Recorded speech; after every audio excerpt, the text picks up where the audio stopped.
Evangelho escrito por Lucas, capítulo 24, a partir do versículo 13, diz assim: naquele mesmo dia, 2 dos seguidores de Jesus caminhavam para o povoado de Emaús, a 11 quilômetros de Jerusalém. No caminho falavam a respeito de tudo o que havia acontecido. Enquanto conversavam e discutiam, o próprio Jesus se aproximou e começou a andar com eles. Os olhos deles, porém, estavam como que impedidos de reconhecê-lo. Jesus lhe perguntou: sobre o que vocês tanto debatem enquanto caminham? Eles pararam com o rosto entristecido.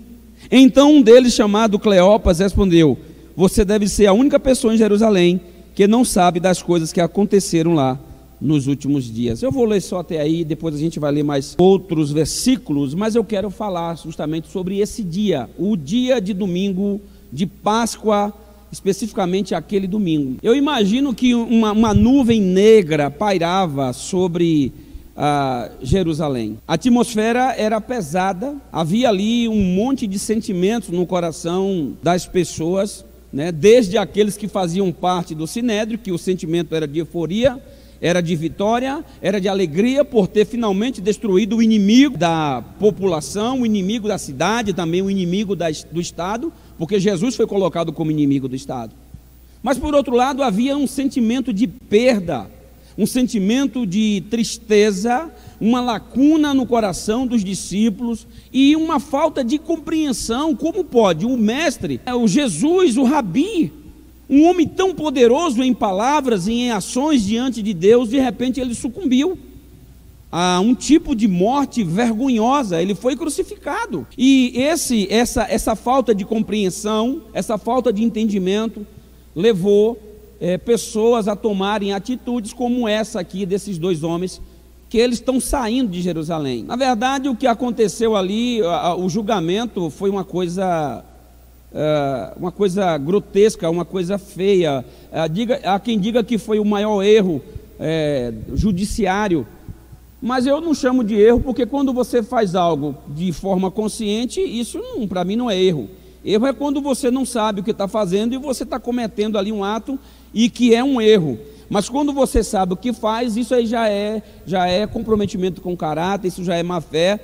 Então eles pegaram Jesus à meia-noite, sem um mandado de prisão, levaram Jesus, eles interrogaram Jesus, eles quebraram a lei, o STJ, que foi o Supremo Tribunal Judaico aqui, né? Eles não se preocuparam em nenhum momento com a ética, aliás, não teve ética naquele processo. O que houve ali foi um infringir de leis, de toda forma possível, de uma forma bem vergonhosa. Eles rasgaram a Constituição deles, né? A lei mosaica, simplesmente para destruir aquela pessoa que eles tinham como inimigo. Compraram testemunhas, levaram o caso ao governador. O governador interrogou Jesus. Pilatos, não achando culpa, disse: olha, esse homem é inocente, eu não tenho como culpá-lo. Volta para eles. Aí ele fala que era galileu. Então vai para Herodes. Herodes aproveita a situação, interroga Jesus, também não acha, não tem como condená-lo, manda de volta. E aí vem uma pressão popular e as pessoas, porque ali existia ali a questão na Páscoa. Você sabe que a lei obrigava a soltar um prisioneiro, e tinha lá já um prisioneiro, o Barrabás, e a população começou a pressionar o governador, que com medo do imperador, porque havia uma ameaça de levar o caso até o império, até o imperador. Então ele, sob pressão popular, ele aqui lava as mãos, ele faz vistas grossas, e ele simplesmente faz aquilo que o povo quer, para não ficar mal com o povo. E Jesus é crucificado, e aqui os discípulos, sem entender, começam a questionar. E isso faz com que dois saiam de Jerusalém e vão em direção a Emaús. Amados, eles estão fugindo em meio, eles esperam até, inclusive ele cita isso, se você ler o versículo 21 aí, do mesmo capítulo, eles falam que eles tinham esperança em Jesus, mas eles dizem que agora já é o terceiro dia desde que essas coisas aconteceram, e na crença deles, o terceiro dia era o último dia para que a situação fosse revertida de forma natural. Então ali eles perdem a esperança, eles não acreditam que mais nada pode acontecer, eles estavam esperando uma ação natural, quando de fato o que aconteceu foi algo sobrenatural. Jesus agora ressuscitou, as evidências eram fortes, inclusive a partir do versículo 22, aí ele vai começar a relatar que as mulheres, elas foram até o túmulo, que elas encontraram o túmulo vazio, que depois outros discípulos foram e também constataram essa informação, mas ele diz assim, mas nós não vimos ele ressuscitado. Então se não viu, para eles então não valeu, se eu não vejo, então não vale. Mas e a fé fica onde? Então eu quero trazer a reflexão, é sobre poder terapêutico da conversa, do diálogo. Eles estão completamente perdidos em suas concepções, eles estão completamente desnorteados em seus conceitos, eles estão desistindo, eles estão saindo de onde eles não deveriam sair, eles estão abandonando o local onde eles deveriam permanecer. E Jesus, quando ele se dá conta, eu vejo a preocupação de Cristo no dia da sua ressurreição. Ele não para de trabalhar, e o que é que ele faz? Ele vai atrás desses dois homens, ele começa a caminhar com esses homens, e ele provoca uma conversa. Jesus usa a psicologia, querido, a psicologia do amor de Cristo fica evidente nesse texto, nesse episódio. E através da conversa, da psicologia, da pergunta, da provocação de uma conversa, ele traz aqueles homens do fundo do poço que eles se encontravam, ele traz de volta através de uma conversa. Uma boa conversa pode resolver muita coisa na vida de uma pessoa. Uma boa conversa, e especialmente se tiver uma garrafa de café, para você sentar e conversar. Eu particularmente, eu gosto de conversar. Eu não sei se vocês perceberam isso. Eu acho que a minha dificuldade é parar de conversar, porque quando eu começo, eu tenho dificuldade de pausar, de parar. Mas uma boa conversa, durante uma conversa, uma pergunta, a colocação de uma frase pode fazer a pessoa refletir, pode fazer a pessoa mudar um conceito. Outro dia eu fiquei com uma pessoa uma manhã e praticamente uma tarde conversando, e foi um tempo muito bom. Passei praticamente o dia inteiro conversando, e foi uma conversa muito significativa, porque eu aprendi, e creio que de alguma forma também eu transmiti algum ensinamento. Agora, tem pessoas que estão como esses dois homens, se isolando. O que eles estão fazendo? Eles eram para ficar em Jerusalém, no meio dos outros discípulos, mas eles estão se afastando, eles estão saindo da turma, do meio da turma, eles estão se isolando. E quantas pessoas nesse exato momento não estão se isolando? Quantas pessoas não estão distanciadas? Quantas pessoas não estão caladas, quietas, mudas em seus problemas, afundando em seus conceitos errados, na sua visão distorcida dos fatos? Jesus, ele vai repreender de certa forma esses homens. Jesus vai chegar a chamá-los de tolos, porque vocês não entenderam que era necessário que essas coisas acontecessem, que o Cristo padecesse, morresse, fosse crucificado, porque isso fazia parte do plano do Pai, do plano de Deus. E quantas vezes nós estamos envolvidos em problemas que nós não entendemos,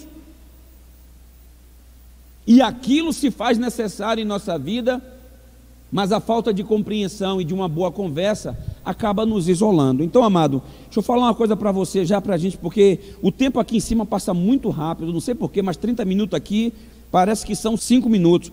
Então, versículo 14 e 15 diz assim: no caminho falavam a respeito de tudo o que havia acontecido. Enquanto conversavam e discutiam, o próprio Jesus se aproximou e começou a andar com eles. Bom, aqui é o seguinte, os dois estão caminhando e conversando, discutindo sobre os fatos que aconteceram nos últimos 3 dias. Agora, veja bem que Jesus, aí ele chega e ele interfere naquela conversa. Jesus, ele entra naquela situação e chama a atenção daqueles homens. Jesus interrompe a conversa deles. Você percebe que Jesus provoca uma interrupção? O que eu anotei aqui? Eu disse o seguinte, amados: quando tudo está certo, alguma coisa está errado. Quando tudo está certo, alguma coisa está errada.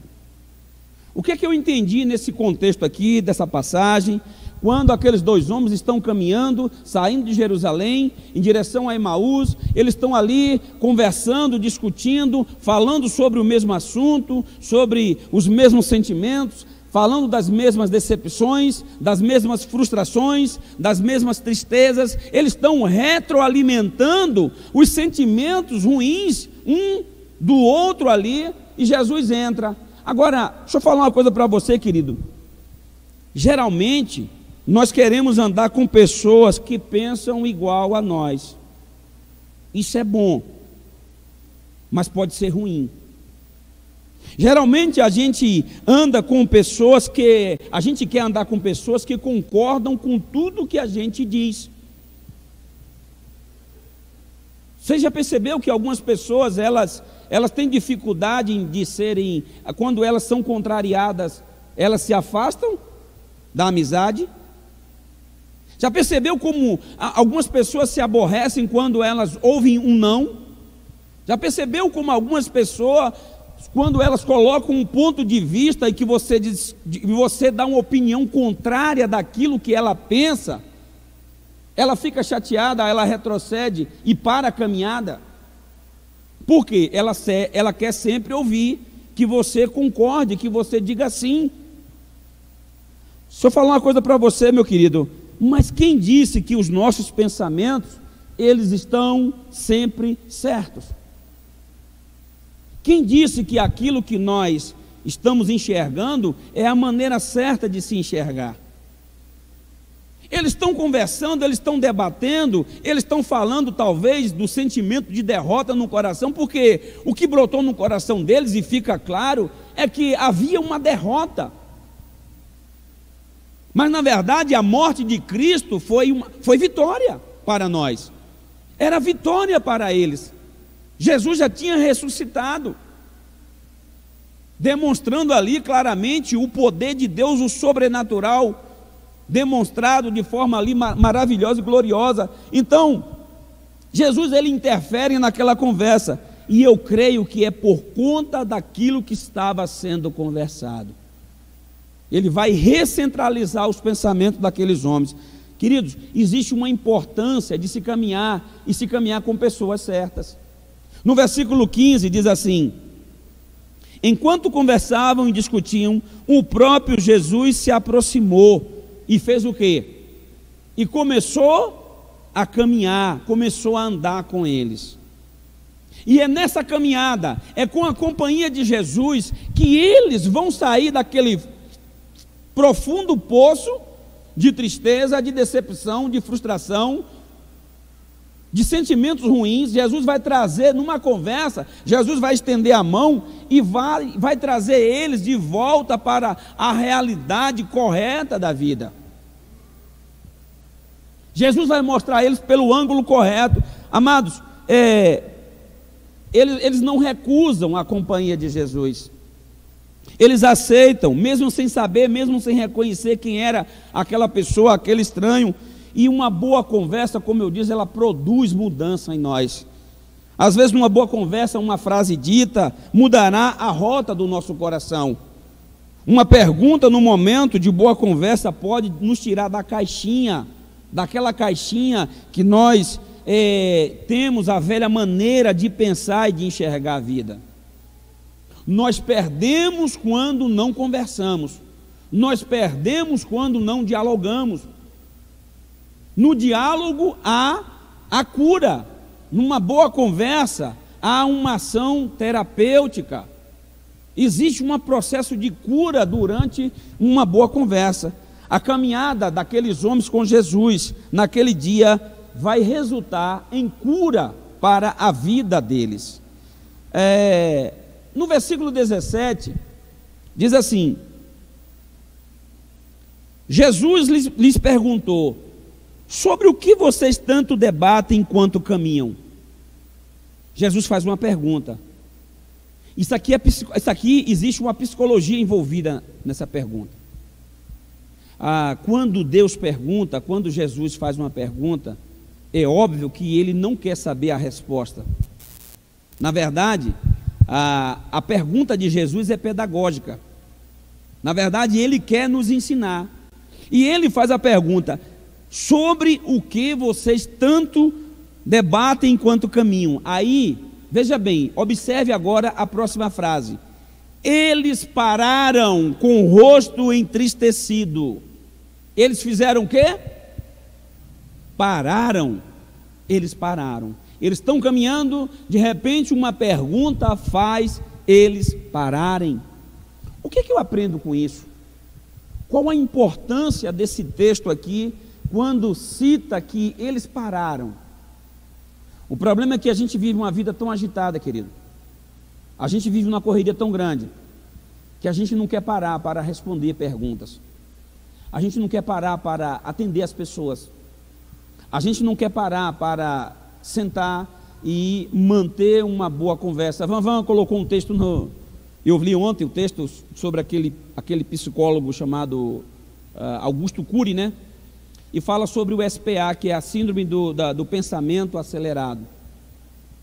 Nós estamos tão cheios de informações, a nossa mente é tão cheia, é tão bombardeada com textos, com informações, com problemas e situações, que existe um turbilhão de pensamentos e a gente fica agitado o dia todo. A semana passa e você tem a impressão que foi um dia que passou, mas já se passaram 7 dias, o mês passa, o ano passa, a vida está agitada, a gente não consegue parar para refletir, a gente não consegue parar para ler Bíblia, a gente não consegue parar para orar, a gente não consegue parar para conversar, a gente não consegue parar para ensinar os filhos, a gente não consegue parar para debater com a família, para dialogar com a família. Quantas pessoas perderam isso dentro de casa? Sentar na hora do almoço, na mesa, sentar, conversar, discutir, refletir, aprender, ensinar, chorar, sentir, viver. Esse momento é importante, esse momento é espiritual, é de grande relevância para a família, para os seres humanos, mas nós estamos vivendo uma vida acelerada, nós não conseguimos parar. O que esses discípulos nos ensinam nesse episódio aqui, no caminho de Emaús, é que eles pararam por causa de uma pergunta que Jesus fez a eles. É preciso parar. O Espírito Santo inspirou aqui quem escreveu, e essa palavra faz todo sentido, dá todo sentido ao texto. Essa palavra hoje pode mudar a sua vida. Essa palavra aí pode fazer você se conscientizar de que você está vivendo de forma acelerada e que você precisa parar, porque você não é uma máquina. Aliás, até as máquinas param. As máquinas precisam passar por manutenção. As máquinas, elas precisam ter peças substituídas. E para isso precisa parar. E você acha que vai até onde? Do jeito que você está indo, da forma como você tem conduzido a vida. Aqueles homens pararam. Pararam por causa de uma pergunta que Jesus fez. O que vocês tanto debatem enquanto caminham? Agora,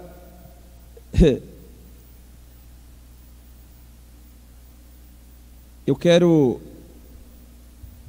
quando eles vão responder a pergunta, eles não respondem a pergunta com uma resposta, eles respondem a pergunta com um questionamento. Versículo 18, aí o Cleopas fala assim: então um deles, chamado Cleopas, respondeu: você deve ser a única pessoa em Jerusalém que não sabe das coisas que aconteceram lá nos últimos dias. Eu não sei, mas parece que aí há um tom um tanto quanto sarcástico. E ao invés de responder à pergunta de Jesus, ele faz um questionamento, né? Tem que ter cuidado com esse sarcasmo, né? Com esse tom sarcástico de ser. Então você deve ser a única pessoa que não está sabendo o que aconteceu nos últimos dias. Mas não foi isso que Jesus perguntou. Jesus perguntou: o que é que está dentro do coração de vocês? O que é que tem roubado a paz de vocês? O que é que tem provocado uma ebulição de sentimento na vida de vocês, da alma de vocês? Do que é que vocês têm tanto debatido? E eles não respondem com a resposta, mas um deles responde com um questionamento. Aí eu pergunto, quando nos perguntam, a gente está respondendo com a resposta ou a gente está questionando a pergunta que nos é feita? Você já lidou com pessoas assim, que você vai perguntar a ela, você vai fazer pergunta a ela, aí ela te responde com uma pergunta. Você pergunta e ela devolve uma pergunta. Aí fica difícil a comunicação. Aí não tem diálogo. Porque quem pergunta quer resposta. Existe a hora de perguntar e a hora de responder, mas isso é difícil para algumas pessoas compreenderem.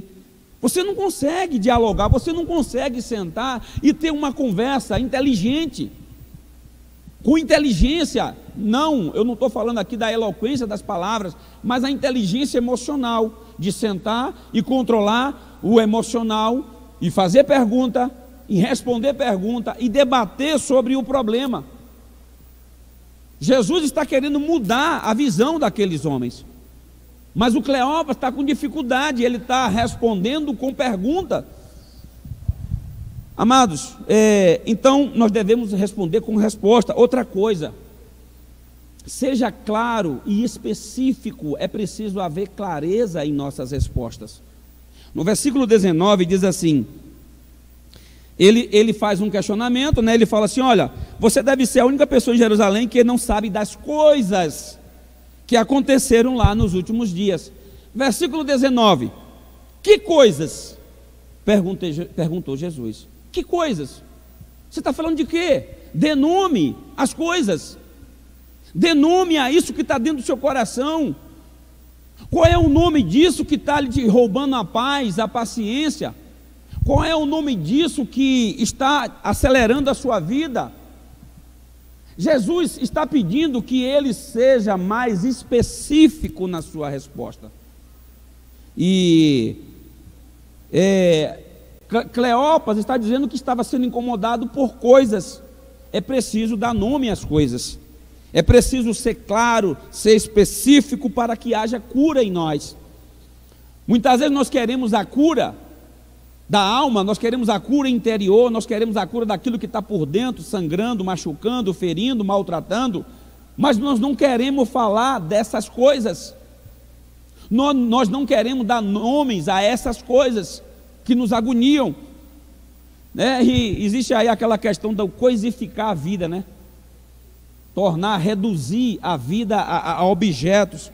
E eu aprendo também nesse texto, amados, e que quando Jesus ele insiste com a sua pergunta, com a sua psicologia, ele fala assim: mas que coisas são essas? É uma espécie de espremida, né? Jesus espreme eles um pouquinho, aperta um pouquinho, e aí eles botam para fora. Aí eles começam um longo discurso. A partir do versículo 19, na parte seguinte da frase, ele fala assim, ó: as coisas que aconteceram com Jesus de Nazaré. Aí ele começa a dar nome: Jesus de Nazaré. Responderam eles: ele era um profeta de palavras e ações poderosas aos olhos de Deus e de todo o povo, mas os principais sacerdotes e outros líderes religiosos o entregaram para que fosse condenado à morte e o crucificaram. Tínhamos esperança de que ele fosse aquele que resgataria Israel. Isso tudo aconteceu há 3 dias. Bom, eu penso que foi um longo discurso. Eu penso que eles, é claro, isso aqui está de forma sintetizada aqui, simplificada, aliás, mas eu penso que eles relataram desde tudo que aconteceu a quinta-feira à noite, a sexta-feira, o sábado do silêncio total e até o domingo da incompreensão, o domingo da morte, da esperança. O que eu aprendo com isso? que a gente tem que ter, desenvolver a capacidade de ouvir, saber ouvir, é preciso. E eu vou dizer, não é uma tarefa fácil para quem gosta de falar.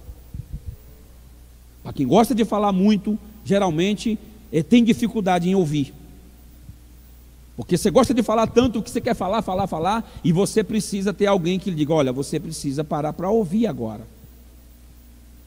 E você percebe que Jesus não interfere no relato daqueles homens. Jesus simplesmente para e ouve a história, Jesus ouve aquilo que estava incomodando, Jesus ouve eles falarem das suas decepções, dos seus medos, dos seus temores, de suas tristezas, de suas frustrações. Jesus simplesmente, e não tem coisa melhor para uma pessoa que está vivendo uma situação como essa, do que ser ouvido, do que ser ouvida. Isso dá um sentimento de importância. A pessoa parar para te ouvir, você sente que ela está se importando com aquilo que está te incomodando. Então aqui tem um exemplo, tem um ensinamento do mestre que nós devemos parar para ouvir as pessoas. Nós devemos ouvir, e eu falo isso até com certo constrangimento, porque como às vezes a minha mente, como eu falei, eu tenho essa dificuldade, os pensamentos acelerados. Às vezes eu tenho dificuldade de concentração. Eu estou expondo isso aqui em cima. Eu tenho lutado contra isso. Eu tenho lutado para poder eu parar para ouvir. Mas a vida é tão rápida, é tão agitada que a gente não quer ouvir as pessoas. Jesus, ele para. Então, saber ouvir é preciso. Agora, mais importante também do que saber ouvir, é preciso saber ouvir o que se precisa ouvir. Porque numa conversa, nem sempre a gente vai ouvir aquilo que a gente quer ouvir. Numa conversa sincera, franca, honesta, talvez a gente vai ouvir daquele que está dialogando conosco, algo que a gente vai querer rejeitar naquele momento. Mas aquilo faz parte do processo de cura. E no versículo 25, quando Jesus responde assim, diz aqui, versículo 25, então Jesus, quando chegou a hora de Jesus falar, Jesus falou. Então Jesus lhe disse, como vocês são tolos, como custam a entender o que os profetas registraram nas escrituras. Ô irmão, deixa eu falar uma coisa para você, que quando a gente expõe aquilo que a gente pensa, aquilo que a gente defende, quando a pessoa começa a falar daquilo que ela está sentindo, geralmente ela acha que está certa nas suas colocações, sim ou não? Sim, você está argumentando porque você acha que você está certo, você está mostrando o seu ponto de vista, e você espera que o outro concorde com você naquilo que você está defendendo, mas nem sempre aquilo que defendemos, o ponto de vista que nós defendemos, está correto, está alinhado. Nem sempre há sabedoria. E ali, durante o momento que eles estão falando, o que é que acontece? A tolice no coração deles é revelada.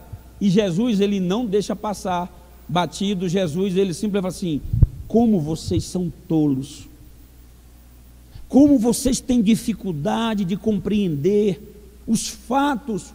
Como vocês têm dificuldade de entender aquilo que foi ensinado pelos profetas, como a palavra, é difícil de vocês entender a palavra, a compreensão da palavra.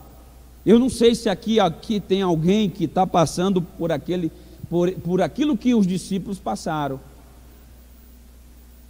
mas às vezes acontece isso, da nossa tolice está ali sendo manifestada, e a gente achar que estamos certos, que somos sábios, mas no fundo a avaliação de Jesus é, vocês são tolos. Existe tolice nas suas palavras, existe tolice nas suas atitudes, existe uma tolice na sua vida que precisa ser consertada, que precisa ser abandonada. Você imagina Jesus falando para eles? Agora, como é que você reagiria? Talvez, se fosse o próprio Jesus, você iria reagir bem. E se fosse um irmão da sua igreja, dizendo para você que você é um tolo nas suas ações?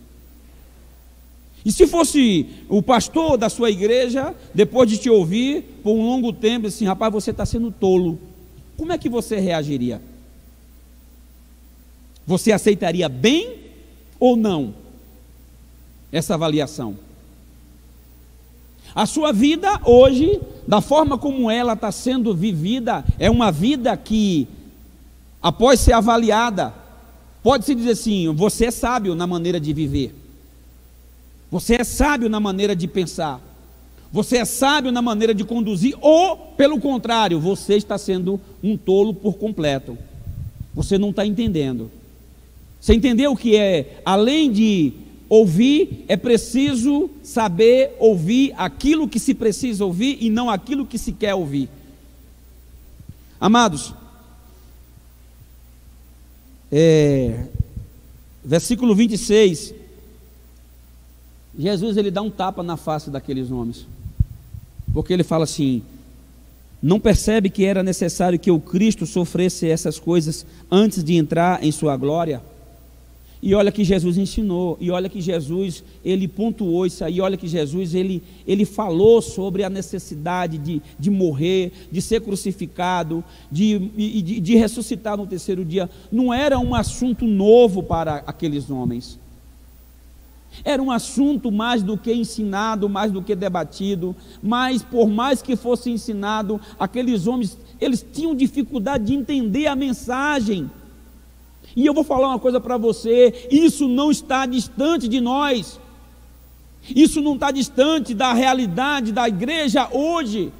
Quantas e quantas mensagens são pregadas, são ensinadas, quantas e quantas vezes o Senhor está nos apontando a direção, e a gente está tendo dificuldade de entender, de encarar, de compreender a verdade, os ensinamentos, de aceitar, porque o nosso coração muitas vezes está sendo tomado pela tolice.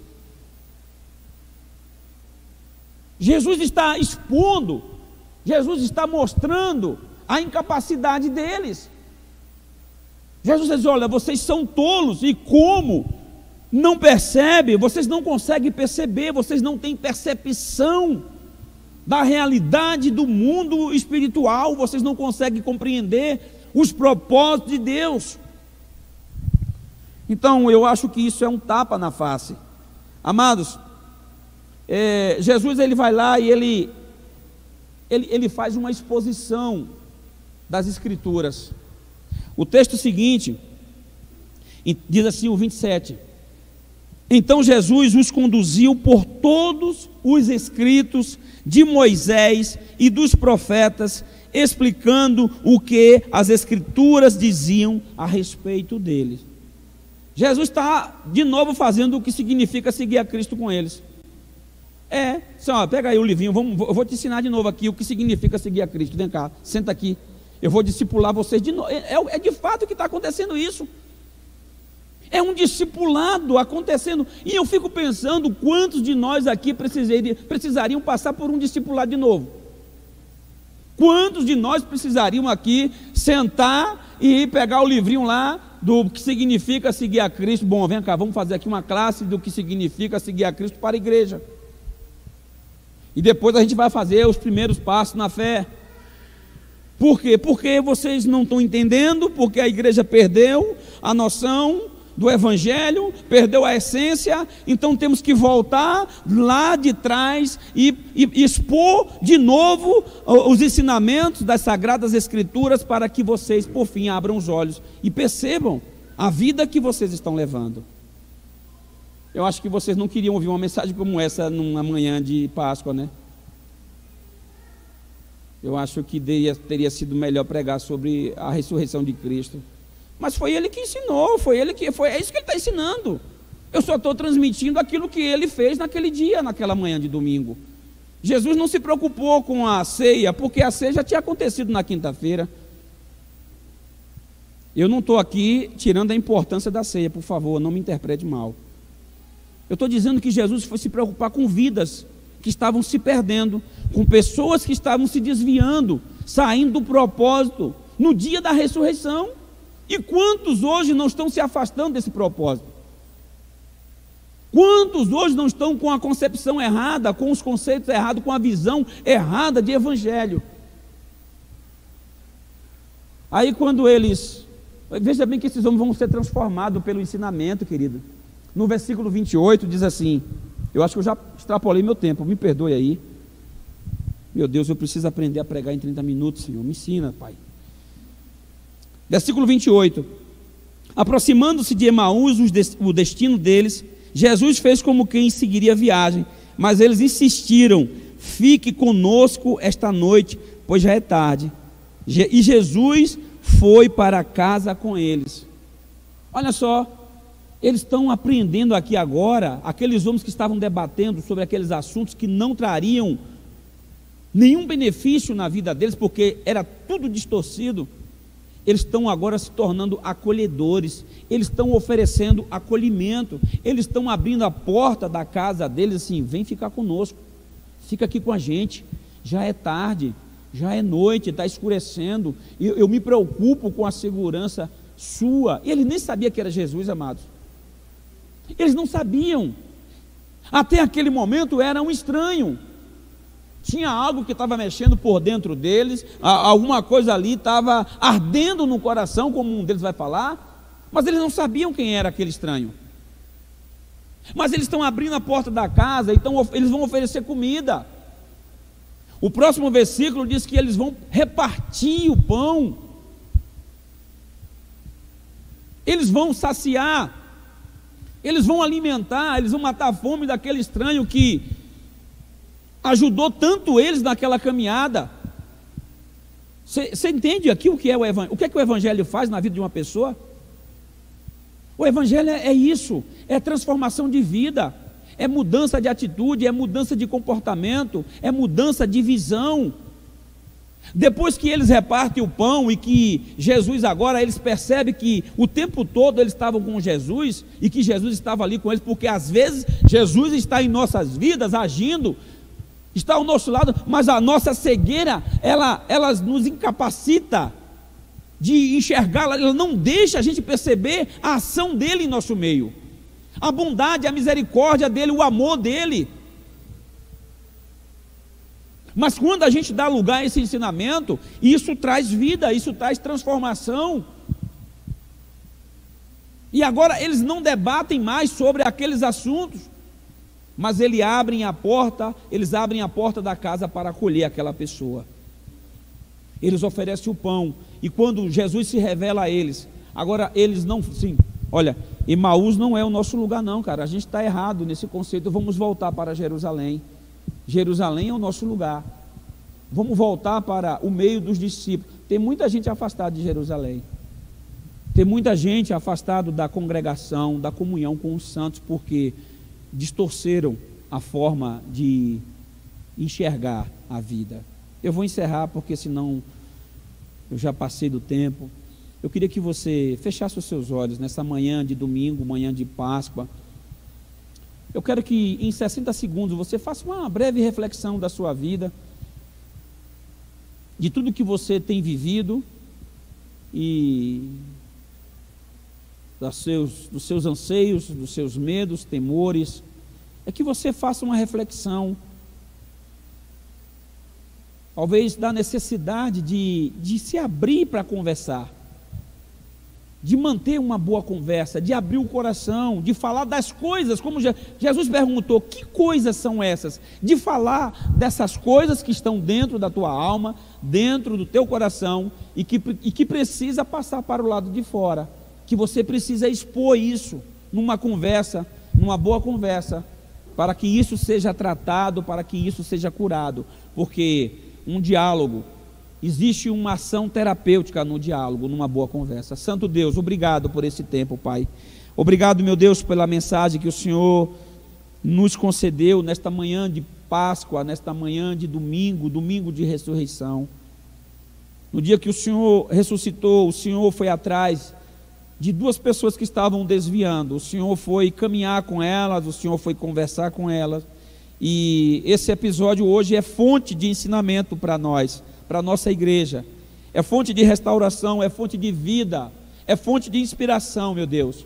Obrigado pelo teu amor, pelo teu cuidado, meu Deus, que esta palavra, ela como flecha certeira, possa atingir o coração de cada pessoa que se encontra aqui hoje, e também aqueles que vão estar no culto online, meu Deus, em nome do Senhor Jesus, nós te agradecemos, glorificado seja o teu nome.